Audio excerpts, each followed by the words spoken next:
एका गावात एक मोठं कुटुंब राहत होते. घरात सासू सासरे आणि त्यांच्या 2 मुले होती. दोघांच्या लग्नानंतर घरात 2 सुना आल्या. मोठी सून नोकरी करणारी होती. शहरात ऑफिसला जायची, नीटनेटकी, आत्मविश्वासाची होती. तर लहान सून घरीच असायची. ती घरकाम सांभाळणारी होती. साधी राहणी आणि उच्च विचारसरणी, शांत स्वभाव होता.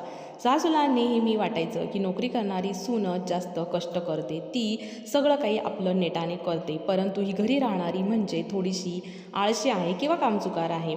त्या सदैव छोटीसमोर मोठीचं कौतुक करत असे, पण छोटी कधीही त्याचं वाईट वाटून घेत नसे. त्या मोठ्या सूनबाईंनी सुद्धा सासूबाईंना समजावण्याचा फार प्रयत्न केला, परंतु सासूबाई उलट मोठीलाच थट्टेत म्हणाल्या की उलट तू जास्त मोठी आहे, तू जास्त मानपान घेत जा. परंतु मोठ्या सूनबाईमध्ये आणि छोट्या सूनबाईमध्ये फारच जिव्हाळा होता. त्या सदैव बहिणीप्रमाणे राहत असे. त्या कधी भांडत नसे. त्यातच एकदा सासूबाई फारच आजारी पडल्या असता दोन्ही मुले परगावी गेली होती. छोट्या सूनबाईने सासूबाईंची फारच मनापासून सेवा केली आणि मोठीने त्यांना आर्थिक हातभार लावून दवाखान्याचा सर्व खर्च बघितला. तेव्हा सासूबाईंना आपली चूक लक्षात आली आणि त्यांनी दोघींनाही जवळ बोलावून सांगितले की मुलींनो, मला माफ करा. तुम्ही दोघीही माझ्या घरात तितक्याच महत्त्वाच्या आहात.